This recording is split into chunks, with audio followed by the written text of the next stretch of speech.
Ilg'or texnologiyalardan foydalanish. Bugungi kunda texnologik taraqqiyot jamiyat hayotining barcha sohalariga kirib bormoqda.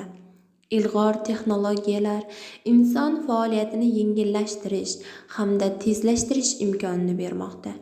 Bu tadqiqotda ilg'or texnologiyalarning mohiyati, qo'llanilishi va ahamiyati haqida so'z yuritiladi.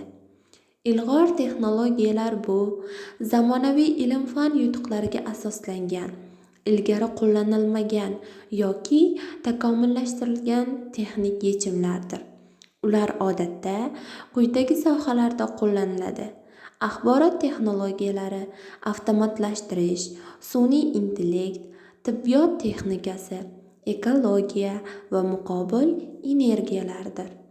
Ilg'or texnologiyalarning asosiy turlari: bular sun'iy intellekt, bulutli texnologiyalar, robototexnika, virtual reallik va kengaytirilgan reallik, big data va sun'iy tahlillardir. Sun'iy intellekt mashinalarning mustaqil fikrlashi va o'rganishidir. Bulutli texnologiyalar esa axborotni internet orqali saqlash va ishlov berishdir. Robototexnika avtomatlashtirilgan mexanik tizimlardir. Ilg'or texnologiyalarning qo'llanilish sohalari: ta'limda, tibbiyotda, sanoatda, qishloq xo'jaligida va xizmat ko'rsatishda foydalaniladi.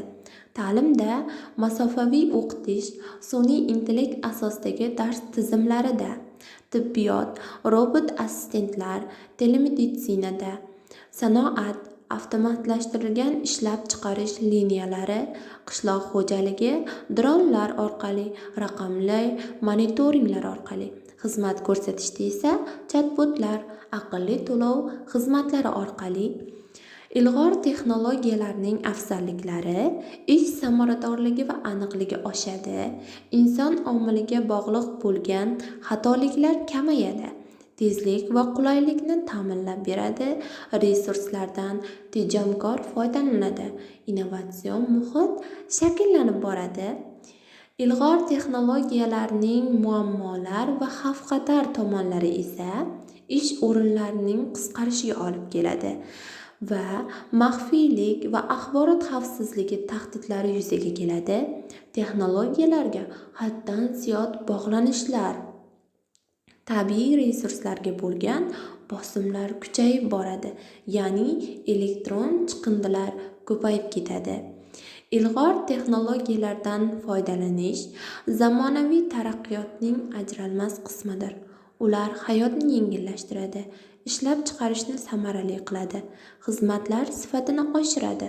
Shu bilan birga, bu texnologiyalar ongli, xavfsiz va ijtimoiy mas'uliyatli tarzda qo'llanilishi kerak.